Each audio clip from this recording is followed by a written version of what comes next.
primavera do Senhor chegou para nós. Amém? Deus colocou no nosso coração o início de uma nova série aos domingos. Nas terças-feiras nós estamos ministrando uma série de valores e princípios muito profundos, uma série assim impactante, chocante. Você precisa fazer parte, porque se você quiser ser um crente, um cristão enraizado, com muita raiz na palavra de Deus, no evangelho verdadeiro, com raízes profundas em Deus, você precisa viver também, experimentar também princípios mais profundos da palavra de Deus. Amém? Nós temos ministrado sobre esses princípios nas terças-feiras, terça light, 20 horas, e essa terça também tem mais uma poderosa ministração, 20 horas, raízes. Mas Deus colocou no nosso coração, há uns dias atrás, sobre uma série de despertamento. Eu sei que toda vez que a gente pensa em despertamento, a gente pensa em despertamento espiritual, e o despertamento espiritual é muito importante, mas ele é o fim, ele não necessariamente é o meio. Se a gente conseguir experimentar despertamentos da nossa vida, eles sempre vão apontar para um despertamento espiritual. O que Deus quer gerar em nossas vidas, na sua vida, na minha casa, na sua casa, nessa igreja, é um poderoso despertamento. Sabe como sonhamos com isso? Como Deus pede isso? Efésios 5, no versículo 14, Paulo está tratando uma igreja que estava em parte dormindo, que estava em parte distraída, e o apóstolo Paulo vira ao povo de Éfeso, em Efésios 5,14, e ele diz assim: desperta. Ele cita um texto bíblico do Senhor, mas ele está dizendo: desperta, ó tu que dormes, levanta-te dentre os mortos, e Cristo resplandecerá sobre ti. Vamos ler juntos esse texto? Vamos ministrar juntos? Vamos lá, todos juntos, só essa parte. Desperta, ó tu que dormes, levanta-te dentre os mortos, e Cristo resplandecerá sobre ti. Amém? Agora nós vamos declarar em primeira pessoa, não mais em terceira pessoa, mas em primeira pessoa, tá bom? Tá bom? Então não é tu, você fala assim: desperto, eu que estou dormindo. Tem ninguém dormindo literalmente aqui não, né? Não? Se tinha, acordou. Mas vamos lá. Desperto, eu que durmo, levanto-me dos mortos, e Cristo resplandecerá sobre mim. Sobre mim, gente. Tem um monte de gente que falou ti, mim. Amém? Então vamos de novo. Desperto, eu que durmo, levanto-me dentre os mortos, e Cristo resplandecerá sobre. Yes. Muito bem, sobre mim. Amém? Graças a Deus. Agora sim. Despertamento. Sabe, hoje eu quero dar uma introdução, na verdade, nessa direção que nós queremos caminhar algumas semanas aqui juntos, nesse compartilhar de Deus, que eu tenho certeza que vai no final desses dias gerar em nós uma sede, uma busca, um despertar de Deus, assim que nós vamos perceber como Deus assim nos ergueu talvez de alguma apatia, ergueu do sono. Despertar tem a ver com levantar, por isso que aquele aparelho que às vezes fica endemoniado às 6:30 da manhã, ele chama como? Despertador, né? Despertador, que desperta todo mundo. Uma vez, a gente estava almoçando na casa de uma tia minha, e eu tenho 2 primos, por parte de pai, que são muito brincalhões, né? Inclusive, um desses primos, infelizmente, já faleceu, mas ele era muito brincalhão, mas muito brincalhão mesmo. E a minha prima disse assim: vamos para o banco, eu preciso ir no banco, o banco fecha às 4, depois do almoço. E ela falou assim: vamos comigo, Mateus. Eu era adolescente, ela é mais velha do que eu, e ela era talvez da idade que eu tenho hoje, mas ela falou: vão no banco comigo. Aí ela falou assim: eu vou só passar uma maquiagem ali, arrumar um cabelo, e nós vamos no banco. Eu falei: eu vou com você. Aí, enquanto isso, eu vi a carinha do meu primo, que é irmão dela. Ele ficou olhando para ela, ficou olhando com aquela carinha assim, né, estranha, estava lá mexendo e tal. E aí ele perguntou assim para ela: quantos minutos é daqui na agência do banco? Ela falou assim: uns 15 minutos. Aí beleza, eu vi ele lá mexendo na bolsa dela, fazendo alguma coisa, beleza. Aí nós fomos para a agência do banco. Naquela época que a gente entrava na agência, né, enfrentava fila e tal. Hoje é tudo pelos aplicativos, né? Só vai em banco em últimos casos. Mas naquela época, todo mundo ia para o banco, aquela fila quilométrica, 6, 7 caixas atendendo. E eu entrei naquela fila com ela, obviamente, eu entrei naquela fila. E na época não tinha todas essas portas giratórias de entrar em banco. E ela entrou com a bolsa no banco. E a gente estava na fila. De repente, começa um despertador daquele bem antigo. Dentro da agência, gente, imagina isso. E todo mundo na fila começou a olhar, todo mundo a olhar. E nisso ela tá rindo assim, falando, que cara de pau, quem que é o doido que tá com esse despertador aqui? E ela era muito engraçada, começou a fazer piada e o negócio...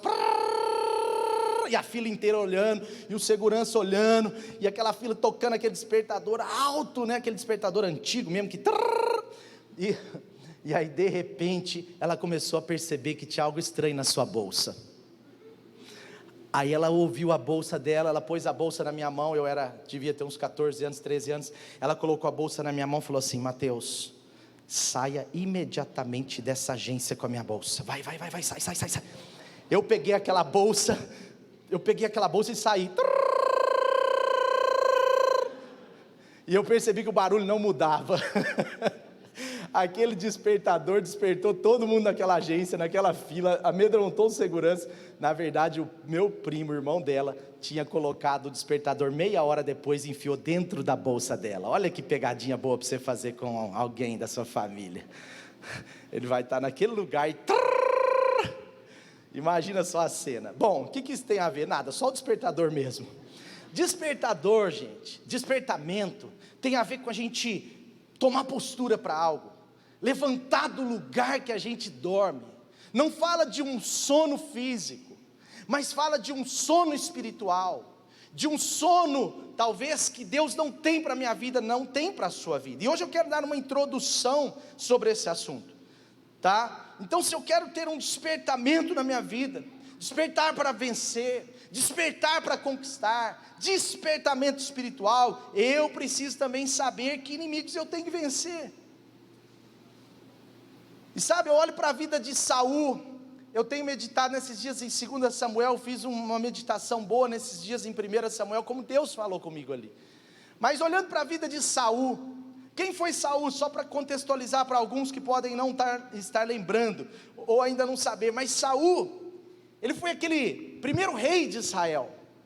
Ele foi aquele rei que o povo pediu, Deus ungiu, ele se torna ali um rei inicialmente legítimo, pela unção de Deus. Ele foi ungido por Samuel, mas depois de um tempo, no seu reinado, ele começou a vacilar. Ele se torna agora um rei, vamos dizer assim, ele se torna agora um rei meio desobediente, um rei desatento, um rei apático espiritualmente, um rei que não consultava mais a Deus, um rei que não tinha o coração fixo naqueles líderes espirituais, os sacerdotes da época, um rei esquisito. E acontece que depois de um tempo, você sabe, ele errou tanto que uma hora Deus unge Davi. Deus fala, chega, Saul, chega, eu vou ungir outro. E a Bíblia diz que Deus manda Samuel, o profeta, ir lá na casa de Davi, de Jessé, o pai de Davi, e unge Davi. A história diz que Davi tinha mais ou menos 17 anos, 18 anos, quando foi ungido. E o final dessa história, você sabe que Davi, ele se torna o rei de Israel com mais ou menos 30 anos, talvez 12, 13 anos, entre o dia que ele foi ungido ali pelo profeta, até o dia que ele herda ali de fato o trono. Mas Davi, ele então é ungido por Deus, e nesse tempo, ele se coloca na brecha, e você sabe da história, ele derruba Golias. Quem era Golias? Golias era um dos líderes filisteus, o maior inimigo do povo de Deus. Eu estou contextualizando para você, o maior inimigo do povo de Deus naquele momento, naquela época, eram os filisteus. Os filisteus eram o inimigo X, era o inimigo número 1 do povo de Deus. Os filisteus eram terríveis, eles queriam de fato, não só ameaçar, amedrontar e escravizar o povo de Deus, mas como matar os seus líderes, matar o seu povo. E Saul, ele começa então a encher o seu coração de amargura. Davi começa a se destacar naturalmente por propósito de Deus. Saul não percebe aquilo que estava acontecendo na vida de Davi, não tem a percepção de Deus. Saul, ele não conseguiu experimentar um despertamento na sua geração, porque ele não enxergou o que Deus estava fazendo. E Saul, ele começa então a perseguir Davi. Aí Davi foi casar. Algumas histórias interessantes, que Davi vai casar, e Saul tinha prometido Mical, sua filha, em casamento para Davi. Sabe o que Saul fez? Falou assim: ele vai casar assim, mas eu quero 100 prepúcios de filisteus. Pensa, gente, você cortar o prepúcio de um soldado, e assim, quem não sabe, depois você procura, eu não vou explicar isso, mas para você cortar o prepúcio de um soldado, é só matando ele, não tem como. Então, em outras palavras, Saul estava falando: eu quero a cabeça de 100 filisteus, aí você pode casar. Só que ele estava falando isso porque ele queria que Davi morresse, lutando com os filisteus, de tanta inveja, ira, raiva que ele estava de Davi. E a história bíblica nos conta que, na verdade, Davi não só matou 100 filisteus, mas ele matou 200 filisteus e trouxe 200 prepúcios de filisteus para Saul. E ele então recebe Mical como sua esposa. Olha que incrível isso. Isso tudo entre o dia da sua unção até o dia de legitimamente ele estar lá no trono. Então, eu quero só trazer essa ideia. Davi era um guerreiro valente. Davi um homem temente a Deus. A Bíblia o chama de homem segundo o coração de Deus. Mas é interessante que Saul não tinha esse coração. Uma coisa também interessante é que depois que Davi começou a vencer as guerras contra os filisteus, do lado de Saul, para abençoar Israel, para submeter a Saul, sabe o que aconteceu? Olha que interessante. O povo da equipe de louvor da época, principalmente as mulheres, cantava assim, Juninho, elas cantavam assim, só que não é nesse tom, é um tom um pouquinho mais alto, mas elas cantavam assim: Saul matou milhares, Davi dezenas de milhares. Saul matou milhares, Davi dezenas de milhares. Elas cantavam assim, isso irritava Saul. Ele falava: como pode? Eu, o rei Saul, matei milhares, e esse menino matando dezenas de milhares. Ele irritava, ele ficava irado com esse canto, ele não queria ouvir esse negócio, ele estava cheio de ciúmes. Agora quero mostrar para você uma situação de Saul, que é um problema, e que é isso que vai dar o contexto dessa hora para você, do início dessa série, apenas uma boa introdução para você. Sabe, o problema maior de Saul, ou um dos maiores problemas de Saul, é que Saul, ele não teve discernimento dos seus verdadeiros inimigos, e ele guerreava contra os inimigos errados, ou contra os inimigos criados por ele mesmo. Eu vou mostrar isso para você nas escrituras. Saul, ele desprotege o seu povo, ele sai para lutar guerras que Deus não o chamou para lutar. Saul, ele guerreou tantas guerras que Deus não o chamou, ele gastou tanto dinheiro, tanta força, tanta energia, lutando guerras que Deus não o pediu, que isso prejudicou a sua unção, isso tirou o despertamento da sua vida, daquela nação, daquela geração, e às vezes nós não percebemos, mas muitos de nós ainda não despertamos para entender que às vezes estamos lutando contra inimigos que nós mesmos criamos. Saul começou a criar inimigos que Deus não criou para ele lutar. O primeiro desses inimigos foi Davi, como eu estava dizendo.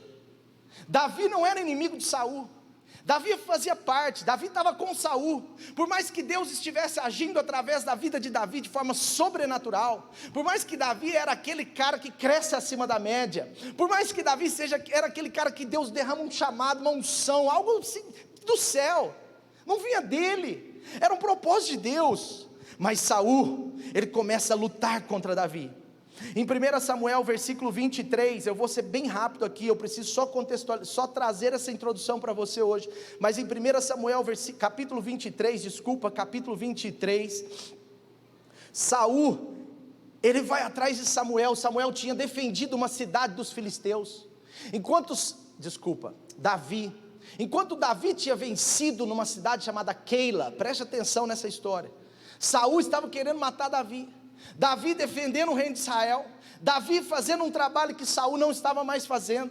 Davi soube que uma cidade chamada Keila, do povo de Deus, estava sendo invadida por filisteus. Ele vai, derrota os filisteus apenas com seus 400.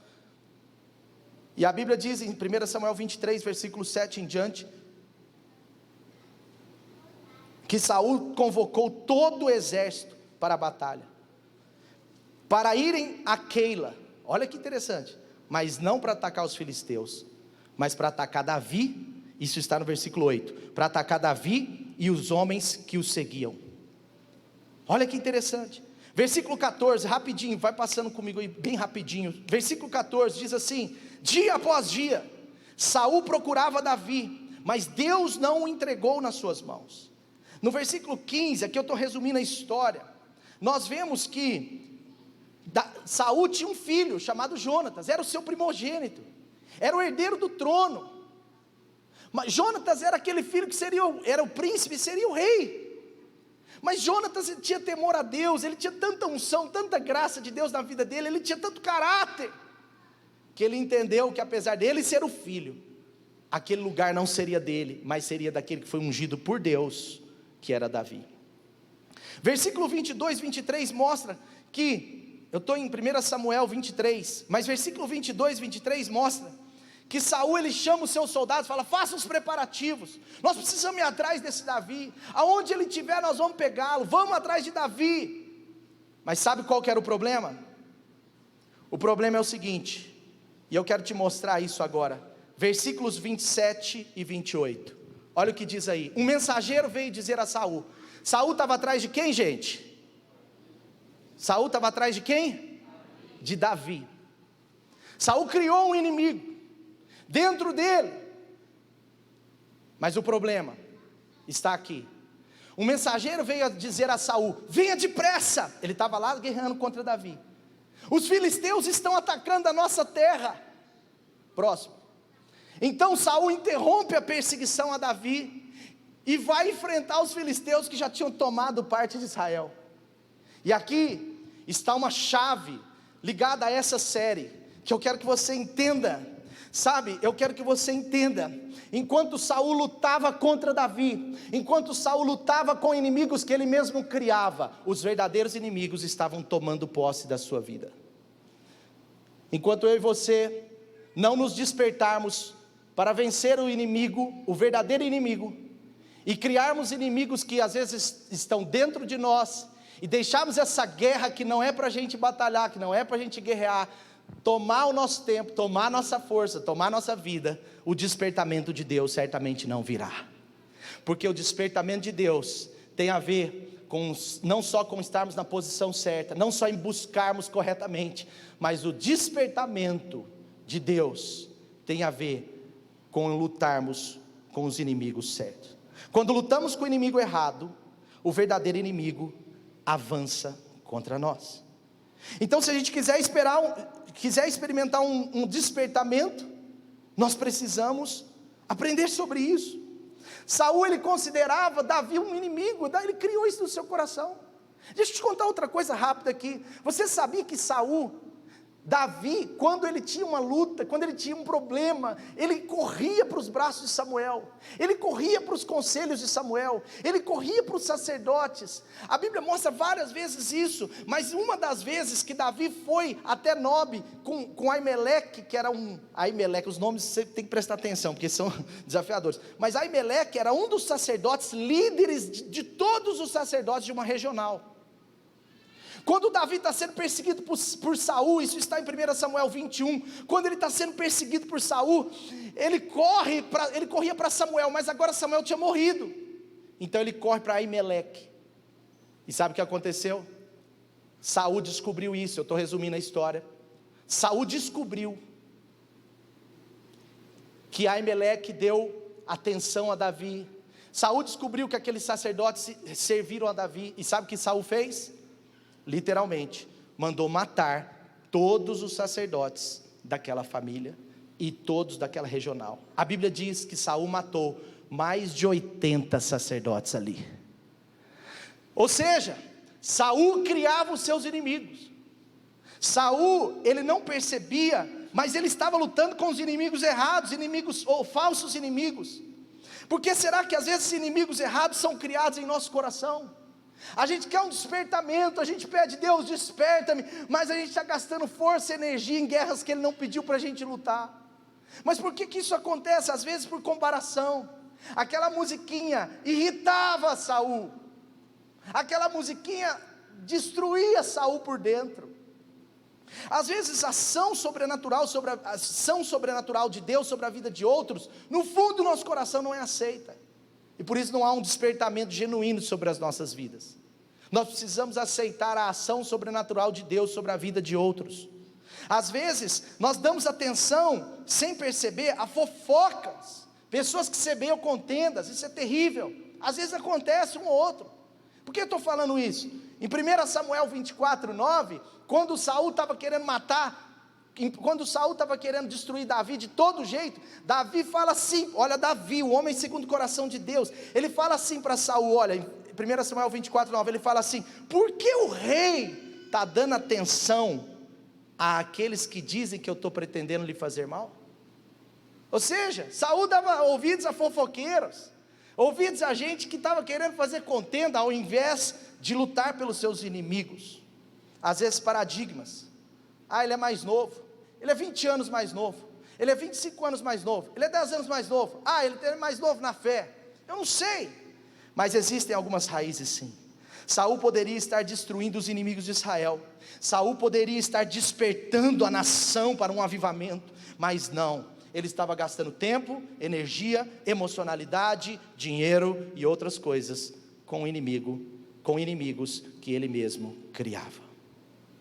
Eu quero chamar aqui alguns vem aqui alguns voluntários, 6 voluntários, por favor. Pode vir, gente. É isso, mais. Vem, gente. Ninguém quer ser Saul, né? O Vinícius vai ser Saul, então, vem. Pode vir, voluntários. De verdade, não está combinado não. Vem mais, gente. As mulheres não gostam, eu sei.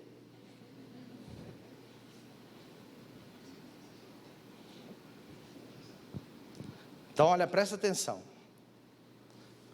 Samuel vai ser Samuel. Não, estou brincando. Samuel já morreu lá na história. Vem aqui, cara, você vai ser o povo de Deus, tá bom? O povo de Deus está aqui, tá bom? Você não vai ser ninguém ainda. Vem, Vinícius, é porque o Vinícius que vai ser o Saul. Eu só quero mostrar isso para vocês. Vinícius vai ser Saul, você vai ser o povo, preste atenção. Você vai ser...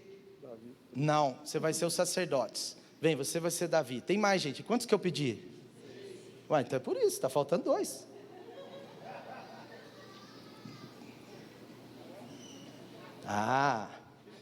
Está com cara de Jonatas, filho do rei.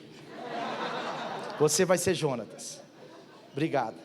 E você, esqueci quem vai ser, mas eu vou arrumar um jeito aqui. Viu, Jô? Eu vou arrumar um jeito aqui. Mas olha só, o povo de Deus, fica assim, ó, o povo de Deus está aqui, fica assim, tá? Não muda não. Você é Saul, tá bom? E você é? Sacerdote. Todo mundo entendeu? Você é quem? Davi. É mesmo? Davi. E você é? Eu não sou ninguém. Eu sou filho do rei. Tá com complexo de inferioridade? Falou, eu não sou ninguém ainda. Quem que ele é, gente? Jonatas, cara, filho do rei. Fica aí com esse cabelo de rei. Bom, e o Jô, o Jô, esqueci. Quem que era o Jô, gente? Hoje eu vou arrumar uma pessoa para você aqui, cara. É porque Mas olha só para explicar a história. Às vezes, por lutas internas da nossa mente, no nosso coração, e sem perceber, a gente está lutando com as pessoas que Deus levantou para nos abençoar. Às vezes, e não estou falando de uma guerra de morte, é claro que não. Eu estou falando de algo no nosso interior, e por isso que não acontece um despertamento. O despertamento é fruto de guerras bem resolvidas. Por que Davi venceu as batalhas? Eu vou falar sobre isso, mas por que Davi venceu as poderosas batalhas e praticamente todas as batalhas da sua vida? Porque Davi sabia com quem lutar, aonde lutar. Davi não se levantava para lutar com os sacerdotes, Davi não se levantava para lutar com o rei, Davi não se levantava para lutar com Jonatas, com os filhos. Olha só que interessante, fica aí, segura aí um pouquinho. Olha só que interessante, Saul, ele se levantou contra a sua própria família. Olha o que acontece, A Bíblia diz que Saul, quando descobriu a amizade de Jonatas com Davi, que Saul tentou matar Jonatas. Em 1 Samuel, no capítulo 20, diz que a ira de Saul se acendeu contra o seu próprio filho, e ele tentou matar o seu filho, e pior, ele xingou a sua esposa titular, a sua primeira esposa, ele xingou ela, ele falou, seu filho de uma, calma, a Bíblia não tem palavrão, ele falou, seu filho de uma mulher perversa e rebelde, e esse perverso é bem complicado no hebraico, ele xinga a mãe de Jonathan, aquela mulher que provavelmente era cheia de caráter, cheia de unção, ela criou o seu filho com temor a Deus, mas ele xinga, por quê? A Bíblia diz que Saul então se irou contra Jonatas e lançou, e atirou sua lança para matá-lo, e quase matou o seu filho. É muito sério isso. Saul era inimigo da sua família, Saul era inimigo dos seus filhos, do seu cônjuge, Saul era inimigo deles. Então, gente, vocês conseguem entender como parece que Saul estava enfeitiçado?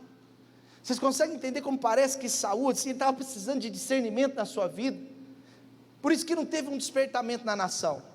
Mas aqui vamos, só para vocês entenderem melhor, porque essa história é complexa. Está aí, né? Hoje ou então você vai ser aqui junto, você vai ser o povo. É porque o povo não é um só não. O povo é muita gente, tá? Você é? Jonas, então fica aqui, vocês três, Saul fica aqui no meio. Então, gente, olha só, fica aqui, ó, de frente. Isso. Dá um tchauzinho para a galera aí.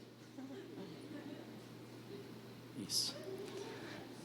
Então, olha só, o que acontecia na prática? Enquanto Deus levantou Saul para defender o seu povo e para se unir à sua família, aos sacerdotes e ao Davi, o que ele estava fazendo? Estava matando eles. Ele criou os inimigos. Então assim, é um teatro só simplesinho, mas para entender, tá? Então, o que Deus pediu para Saul fazer? Atacar. Lembrei quem que você é, Jô. Você é o inimigo, os filisteus, cara. Fica aqui, você é o filisteu. Filisteu, fica aqui, tá? Filisteu. Ele é o inimigo, você não é inimigo não, hein? Você é amigo, fica aqui. Hã? Golias, gigante. Não, Golias não. Mas o Jô é o filisteu, só aqui, viu, gente? Na vida real o Jô é um da visão, mas assim, aquele é o filisteu. Então o que acontece? Deus queria que Saul criasse ligações aqui para defender o seu povo de quem? Então o que você fez na realidade da história? Isso, então finge que foi para cima dos seus inimigos. Olha o tamanho desse cara. Não, é só fingir mesmo, por isso mesmo que eu não te pus na fria. Vai. Aí o João atacou Jonatas, vai, lança, quase matou. Não matou não, tentou. Aí ele tentou matar quem? Davi, vai lá, tenta matar, mas não consegue não. Isso. E ele matou quem? Sacerdotes, matou mesmo, morreu, isso. Então o que acontece? Essa era a história. Quando agora qual era o problema? Enquanto Saul estava guerreando aqui contra esses inimigos que ele mesmo criou, o que estava acontecendo? O Jô estava atacando. Não é o Jô. Esquece, o Jô não está aqui. Então, o que acontecia? Enquanto você está atacando os seus inimigos criados, o que você estava fazendo? Vai lá.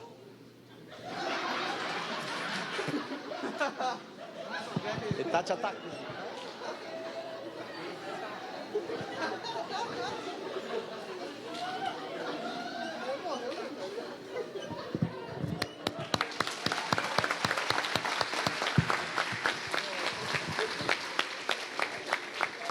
Amém? Agora é o seguinte, volta lá, filisteu. Agora é o seguinte, o que Saul como rei deveria fazer então? Na realidade, que ele deveria fazer? Então vai, faz.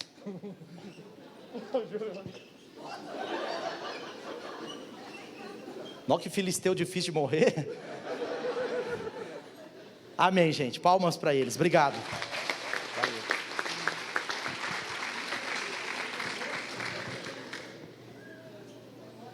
Gente, o O teatro foi ótimo. A Record vai descobrir vocês, vai fazer a série 2 do Davi. Mas gente, vocês entenderam a ideia? Se a gente quiser um despertamento de Deus na nossa vida, nós precisamos caminhar rumo ao que Deus tem. Nós precisamos despertar para o que Deus quer da nossa vida. Nós precisamos ter cuidado, porque quando nós criamos inimigos que não são inimigos, quando sem perceber dentro de nós a gente começa a criá-los, a gente começa a perder para o inimigo. Porque enquanto Saul estava matando os seus inimigos criados, o inimigo estava avançando sobre o seu povo. Se a gente quiser um despertamento verdadeiro, nós precisamos entender isso. E isso às vezes acontece sem querer. Acontece sem querer. Esse foi o problema. E o final dessa história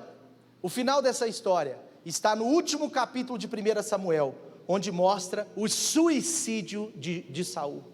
No final dessa história, Saul suicidou. Ele desprotege o seu povo, ele desprotege o seu filho, a sua família, ele desprotege o seu reino, mas sobretudo, ele morre, ele suicida. Então preste atenção, porque eu estou falando essa introdução, porque para que haja um despertamento em nós precisamos parar de lutar batalhas que o Senhor não pediu para que a gente lute, amém? Quais as batalhas talvez na sua vida, você já lutou, ou tem lutado, que te desgasta, que talvez Deus não pediu para você lutar? Quais as batalhas da sua vida que você tem lutado, e Deus está dizendo, não é para você lutar? Quais os inimigos eventualmente você cria dentro do seu coração? Sabe, na verdade eu não mostrei um outro inimigo aqui, mas a verdade é que Saul era inimigo dele mesmo. Tem pessoas que são inimigas de si mesmas, não percebem isso. Saul, ele tinha um problema sério. Saul, ele tinha um nível de complexo de inferioridade terrível. Para você ter ideia, Saul, a Bíblia conta que ele de vez em quando manifestava demônio na sua vida. Saul, infelizmente, ele foi um péssimo exemplo de um homem que não cuidou. Ele foi um péssimo exemplo de um homem que de fato não cuidou da sua unção. Sabe, ele não cuidou. Agora, é claro que o nosso modelo não é Saul. É claro que o nosso modelo não é Saul. Eu quero que você abra os seus olhos para ver como foi a história de Davi. Davi, a palavra de Deus diz em Atos 13, que ele serviu ao propósito de Deus na sua geração. Pensa num homem que se despertou, que foi despertado por Deus. Pensa num homem que revolucionou a nação. Pensa no homem que foi um instrumento de Deus, não só para o despertar da sua casa, mas para o despertar de uma nação toda. Se eu e você queremos experimentar despertamento de Deus, nós precisamos aprender um pouco com Davi. Nós precisamos trazer o nosso coração para essa história. Sabe, Davi, enquanto Saul estava desonrando, Davi honrava o rei. Davi estava honrando o tempo inteiro. A Bíblia diz que um determinado momento Davi encontra Saul Davi estava dentro da caverna com seus soldados, e Saul entrou para fazer as suas necessidades, provavelmente número 2. Saul entra naquela caverna, e é lógico, ele entrava sozinho, porque nessa hora os soldados não queriam participar não. Saul entra na caverna, e a Bíblia diz que dentro dessa caverna estava Davi escondido com 400 soldados. Sabe o que ele faz? Ele pega o manto de Saul, com a sua espada, corta no meio, tira um pedaço e volta lá para o seu lugar. Saul sai da caverna. Ele teve a oportunidade de matar Saul. Ele teve a oportunidade de certa forma, desonrar Saul ali. E a palavra de Deus diz que os soldados de Davi queriam que ele fizesse isso. Davi, é a sua oportunidade. Davi vai para cima. Davi faz o negócio acontecer. Mas Davi sabia que ele era um instrumento de Deus para o despertamento de uma nação. E ele disse, que o Senhor me livre de fazer uma coisa assim, de erguer a mão contra o meu Senhor, pois ele é ungido de Deus. Com essas palavras, Davi ainda repreendeu os seus soldados, e não permitiu que ninguém atacasse Saul. Davi, ele foi um guerreiro legítimo. Davi, ele lutou guerras que Deus pediu.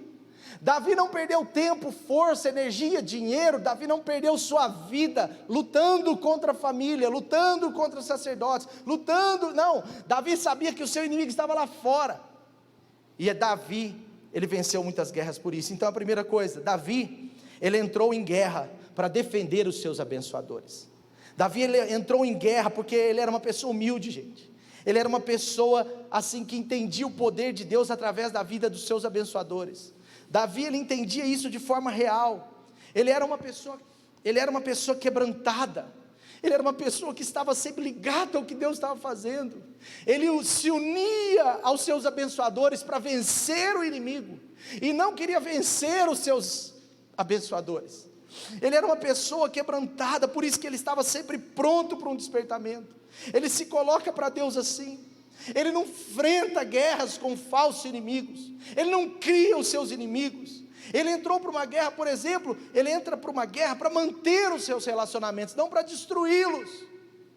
Ele entra para uma guerra para manter, para fortalecer os seus abençoadores, e não para enfraquecê-los, sabe?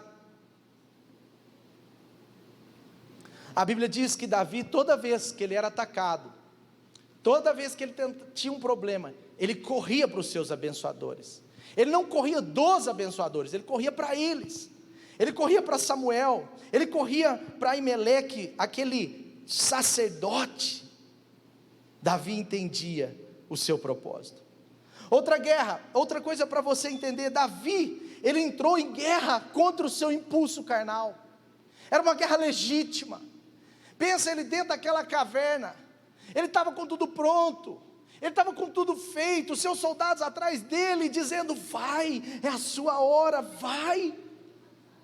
Mas Davi não era um homem orgulhoso. Davi não se importava em se arrepender quando precisava. Davi não se importava em perder uma guerra que não era legítima.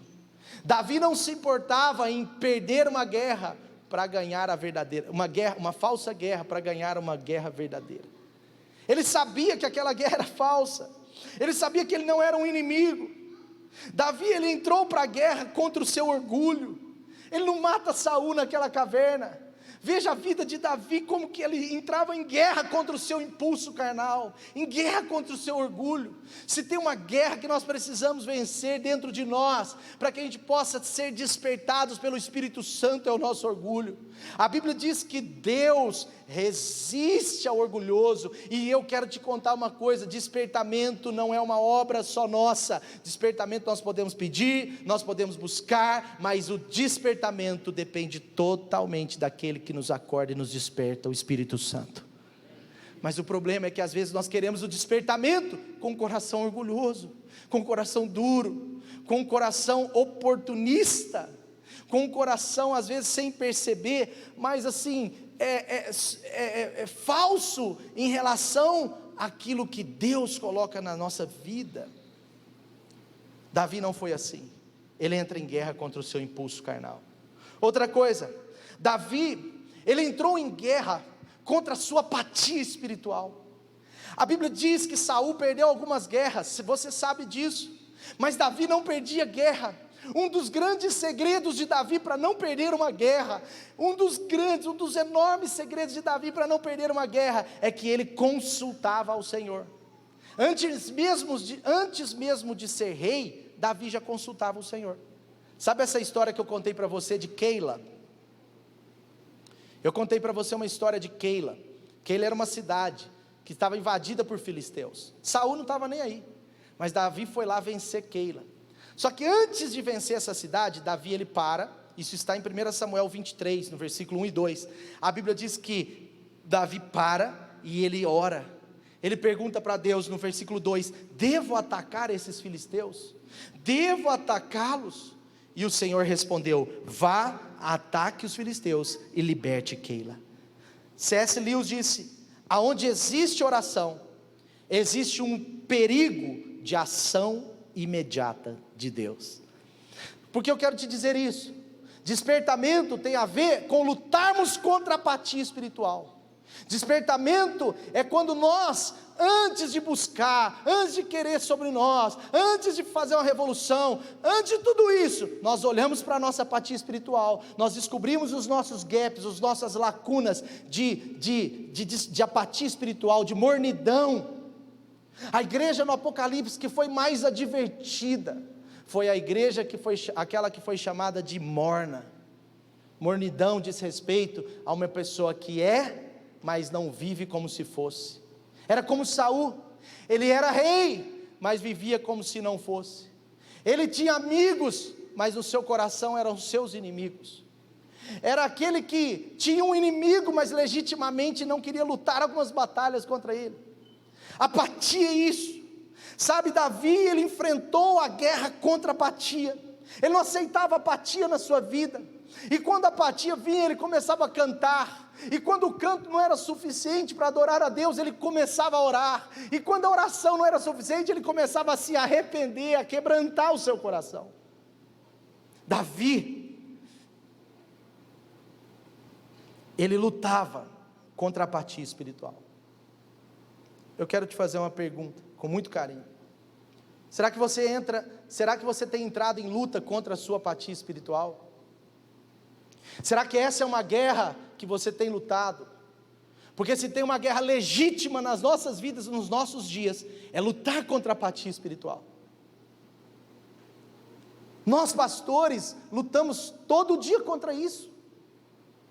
Eu falo da minha vida, da minha esposa, nós lutamos contra isso todo dia. É uma luta constante. Davi entendia que essa guerra ele precisava lutar talvez a vida inteira. Você lembra de Eli? Eli, o sacerdote que ungiu Samuel, o profeta. Vamos dizer assim, entre aspas, o avô espiritual de Davi. Aquele homem Eli, ele foi um sacerdote poderoso por muito tempo. Ele foi um sacerdote cheio de Deus. Mas chegou uma hora na sua vida, a Bíblia diz que ele se tornou um sacerdote apático. Não significa que ele não era de Deus, não significa que ele não teria eternidade. Eu creio que nós vamos encontrá-lo lá.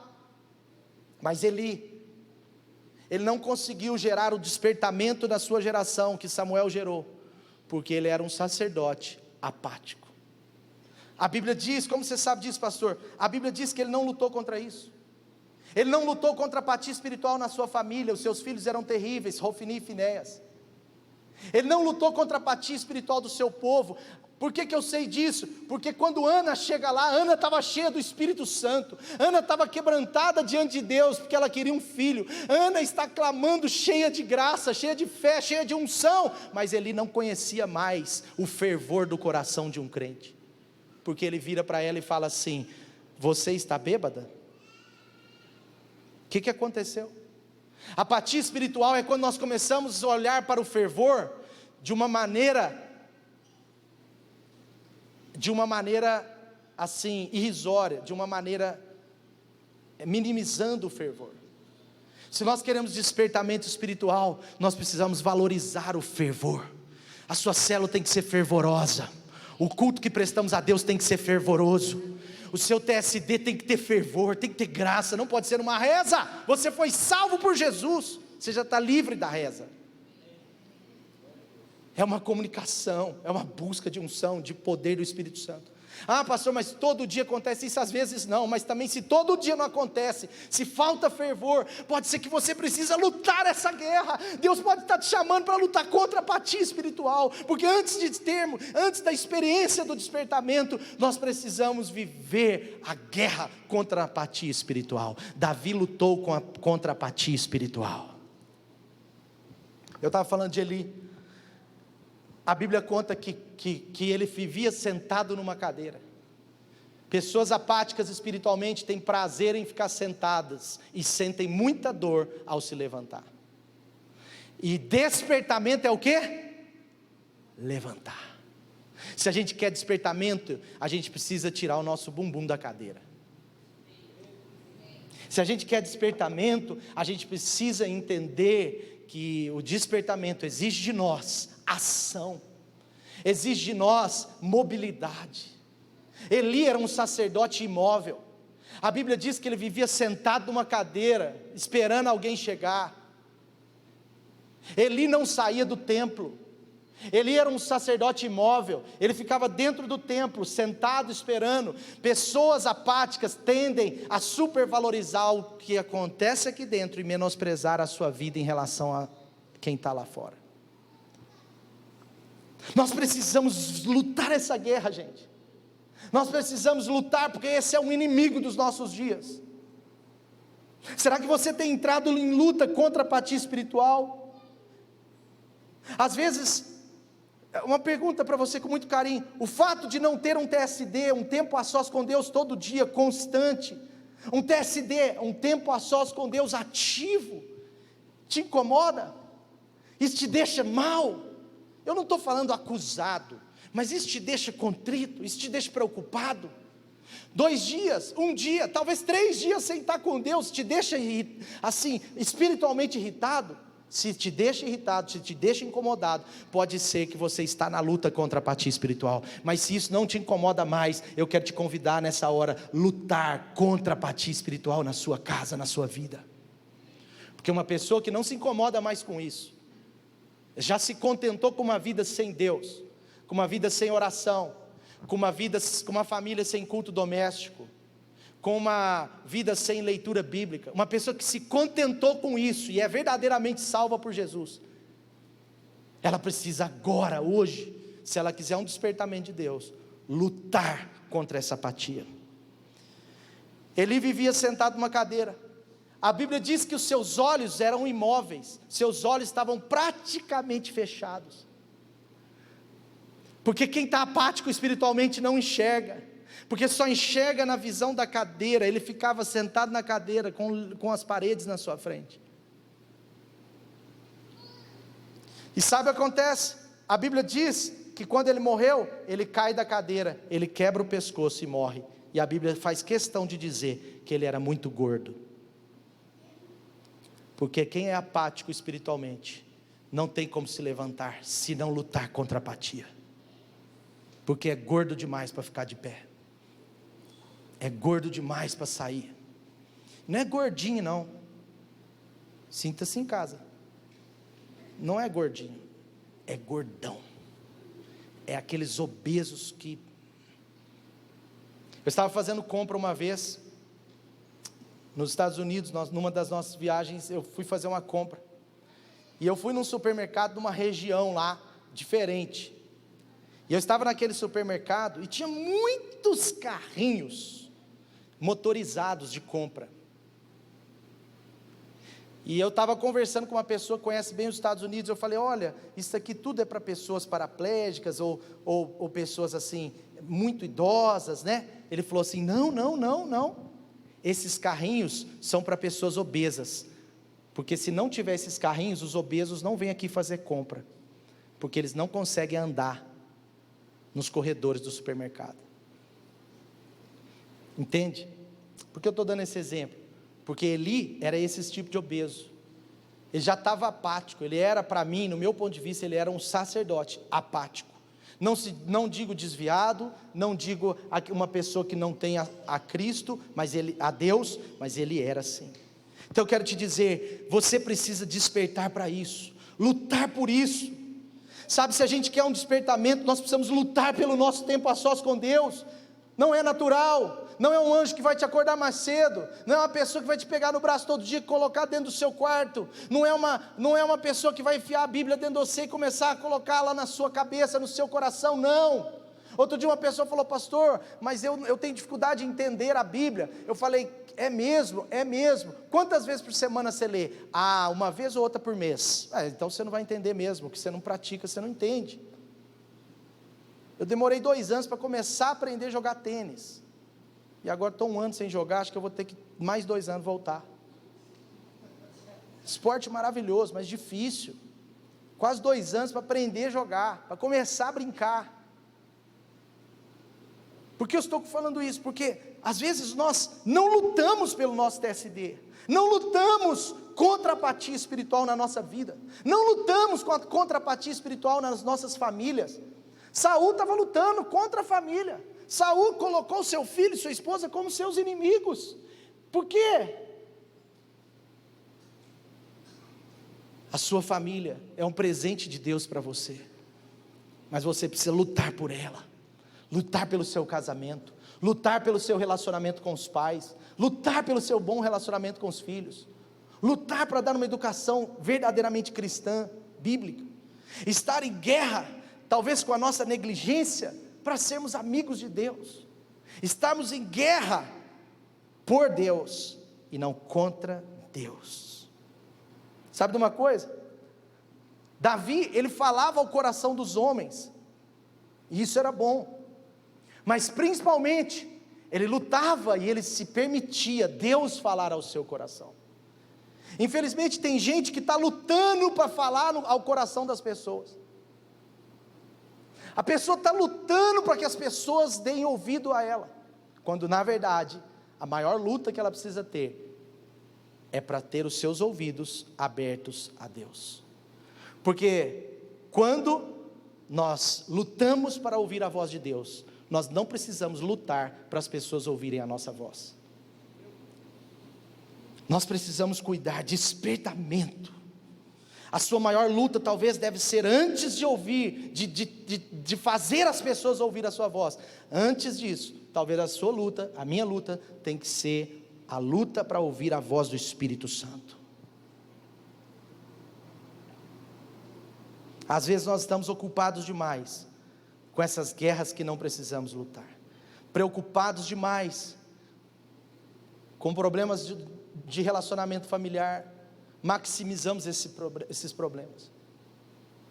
Há uns meses atrás, num problema de relacionamento ministerial que eu tive, bem pequeno, simples, pequeno, eu estava meio para baixo, 2, 3 dias, isso foi talvez aí há uns 2 meses atrás. Eu me lembro um dia que a Dani falou assim: você não está muito bem, 12 anos, eu sei. Eu falei: não estou mesmo não. Eu falei: eu estou com uma guerra aqui dentro, porque aconteceu isso, a pessoa falou isso, aconteceu isso, eu revidei assim, eu falei isso, e esse negócio tirou minha paz. E eu lembro que a Dani falou assim: isso foi que dia? Aí eu falei: tem uns 4 dias. E eu lembro que Deus usou tanto a Dani na minha vida, porque ela virou e falou assim: essa guerra você mesmo criou, e esse inimigo você está criando para si mesmo, ele não existe, você já venceu, você é isso, você é aquilo. Às vezes nós não percebemos, mas a gente está criando guerra em relacionamentos que não existem, aliás, guerras que não existem em certos relacionamentos, guerras que não existem dentro da nossa família. Família não é um lugar para ser um campo de batalha, família é um lugar para ser exatamente como um exército, para você vencer a batalha. O propósito de Deus para Saul, que ele não cumpriu, por isso não teve um despertamento, é que ele juntasse a Jonatas para derrotar os filisteus, mas na verdade, ele estava querendo lutar contra Jonatas, lançar a sua lança nele. Tem gente que não percebe, mas está com brigas desnecessárias dentro do próprio lar, dentro da própria família, maximizando problemas, gastando tempo com aquilo que não deveria ter tanta importância, e que deveria ser resolvido, talvez, com uma boa oração junto, com uma boa comunicação. Enfim, eu quero terminar dizendo que Davi, ele entrou em guerra, pela sua restauração. Se tem um inimigo que eu e você precisamos lutar, é contra o pecado. Mas se tem uma luta que nós precisamos vencer, é a luta do processo de restauração de Deus na nossa vida. Davi, diferente de Saul, ele soube lidar com a sua fraqueza, com as suas falhas. Gente, Davi era homem como eu e você. Olha o que diz em Atos 13, diz assim: Davi viveu o propósito de Deus para a sua geração. Uau! Aí depois diz assim: e depois adormeceu. Davi era homem como eu e você. Davi falhou, ele até mesmo chegou a cair no adultério e cometer um assassinato. Ele teve um problema, um adultério, hoje a gente chama de problema, né? É um pecado. Ele teve um adultério com Betseba. ele manda matar o seu marido. Aquele pecado horrível, a ponto de destruir a sua história, a sua vida, o seu propósito, a ponto de romper com o despertamento que Deus tinha para aquela geração. Mas Davi, ele lutou pela sua restauração, ele guerreou por isso. A restauração de Davi é tão clara, é tão visível, que é meio doido o que eu vou falar, mas entenda bem. Betseba, aquela mulher, ela se torna uma esposa legítima de Davi. Ele perde aquele filho do adultério, aquele filho morre, ele luta pela vida dele, mas ele morre, infelizmente. Mas depois de uns anos, do seu casamento com Betseba, nasce Salomão. O herdeiro não veio de Mical, o herdeiro não veio da descendência de Saul, o herdeiro veio de Betseba, porque o herdeiro veio da descendência de uma vida, de uma pessoa restaurada, de um tempo restaurado. Quando nós entendemos a guerra que precisamos enfrentar pela nossa restauração, nós sabemos que o despertamento virá, porque pior que falhar, pior que pecar, pior que errar, é não lutar pelo seu arrependimento, é não lutar para mudar aquilo que você desconstruiu, é não lutar para talvez restaurar e reedificar aquilo que foi quebrado. Infelizmente, algumas pessoas, elas estão hoje presas em um erro, em um fracasso de anos atrás, quando Deus na verdade te chamou para guerrear contra isso. E uma guerra com Deus, ela já é vencida. Se nós queremos um despertamento espiritual, se nós queremos um verdadeiro despertamento na nossa vida, na nossa história, como que a gente pode estar amarrado a uma história de fracasso? Como que a gente pode estar amarrado a um pecado? Despertamento é levantar, pecado é derrubar. Se há um pecado que me deixou caído, eu primeiro preciso passar por um processo de arrependimento genuíno, porque quando há um processo de arrependimento genuíno, eu já venci. Então pior que adoecer é não lutar pela sua cura, querido. Pior que pecar é não se arrepender do pecado. Pior do que o orgulho é não se arrepender do orgulho e tomar uma dose espiritual, bíblica, amiga, de humildade. O que você faz quando você erra? O que você faz para se arrepender genuinamente? O que você faz quando há uma falha na sua vida? Qual é a luta que você coloca para si?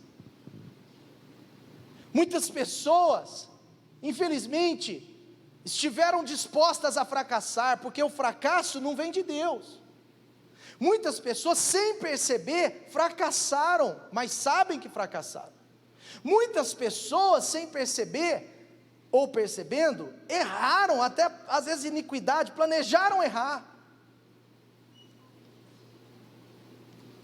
Mas a minha pergunta é: o que você tem feito para restaurar a sua vida, para restaurar a sua história, para restaurar o seu ministério, para restaurar o que Deus lá atrás estava construindo? Se a gente quiser um despertamento, nós precisamos aprender a passar por um processo de restauração naquilo que caímos. E esse processo, gente, exige de nós humildade.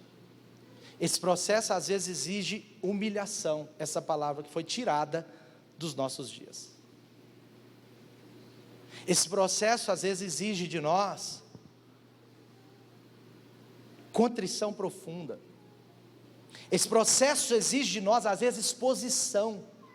Davi passou por um processo de exposição. Ele erra com a Betseba, com o marido, ele se arrepende, mas ele não fica nisso, não é só um sentimento, ele passa por um processo de confissão, arrependimento, exposição, primeiro com Natã, o profeta, e depois com toda a nação de Israel. Se Davi não aceitasse o processo de restauração, ele não teria sido aquele canal de despertamento para todo Israel. Se a gente quer despertamento, nós precisamos aceitar o processo de restauração de Deus na nossa vida. Colocar sob a luz aquilo que às vezes está sob as trevas. Colocar sob a luz dos Natãs de Deus na nossa vida. Quanto tempo você demora para se arrepender quando você erra? Tem pessoa que é impressionante, ela não está entendendo a armadilha do diabo. Ela erra hoje, e ela já pensa assim: não, antes do Natal eu vou me arrepender. Ela erra hoje e ela pensa assim: antes da virada do ano eu preciso resolver isso. Não! Deus chama você para ser como Davi. Não deixe para amanhã uma luta, uma guerra que Deus já chamou para acontecer hoje. Essa guerra é legítima. Quanto tempo você demora para se arrepender? Quanto tempo você demora para confessar um pecado e ser curado? Quantas vezes na minha vida, eu tinha um discipulado quinzenal, e às vezes passava pensamentos terríveis, tentações, e quantas vezes na minha vida, eu lá em São Paulo trabalhando, ligava para o meu discipulador, falava: cara, eu preciso me abrir. Olha, eu errei aqui com os olhos, olha, passou isso na minha cabeça, ora comigo, me ajuda. Porque quem confessa a tentação, não confessará pecado. Mas mesmo se há pecado, quanto tempo você demora para se abrir? Quanto tempo? Nós tivemos uma luta uma vez com um casal, há muitos anos atrás, uma luta terrível, e um dia esse casal resolveu se abrir. Era um casal parecido com Saul, bonitão por fora, um casal simpático por fora, ninguém imaginava o que acontecia por dentro. Mas a verdade é que quando a bomba explodiu, estourou, era uma família com problemas de adultério, tinha até brigas de física entre o marido e a mulher. Era uma casa que não tinha oração, não tinha Bíblia, não tinha culto doméstico, tinha nada. Estavam envolvidos, fingindo para mim, fingindo para você, mas não fingindo para Deus. E a pergunta que eu fiz para aquele casal, numa oportunidade que eu tive, na verdade nem foi o casal, foi com o marido, é o seguinte: por que você demorou tanto tempo para se abrir? 2 anos e meio de graves lutas no seu casamento, e ele só se abriu quando a corda estourou. E quando a corda estourou, talvez não é possível mais um processo de restauração, e o despertamento vai embora. Quanto tempo você demora para pedir perdão para as pessoas, para quebrar o seu orgulho? Quanto tempo você demora para assumir as suas responsabilidades? Pastor, eu quero despertamento. Então comece a assumir as suas responsabilidades, ao invés de responsabilizar outras pessoas por aquilo que é sua responsabilidade. Isso faz parte. Porque quando Natã chegou para Davi, um dos inimigos de Davi, que era a sua própria carne, porque a minha carne, a sua carne são inimigas nossas. Ela é nossa inimiga, a nossa carne. E uma das coisas que quando Natã chegou para Davi, é que Davi fingiu que não entendeu, num primeiro momento. Natã fala: olha, aconteceu isso. Você vai lá na história, quando Natã chega para confrontar Davi do pecado. Aí Davi fala: isso daí é grave, hein? Que coisa. É mais ou menos assim: onde que aconteceu isso? Davi, num primeiro momento, tentou responsabilizar outros da sua própria história. Mas como ele era quebrantado, ele assume a sua responsabilidade. E ele entra numa luta legítima que todo homem de Deus e toda mulher de Deus um dia vai precisar enfrentar em alguma área da sua vida: a luta pela sua restauração. Amém? Despertamento, então, para concluir, depende literalmente de ajustes que precisamos fazer em relação às batalhas que lutamos, e talvez em relação a umas que precisamos deixar de lutar. Despertamento. Bom, tem muito mais do que isso. Nós temos muito mais para falar nessa série, amém? mas Deus está querendo falar coisas que vão muito além do que eu falei no seu coração. Fica de pé no seu lugar, deixa o Espírito Santo trabalhar no seu coração. Eu quero pedir para você não sair agora.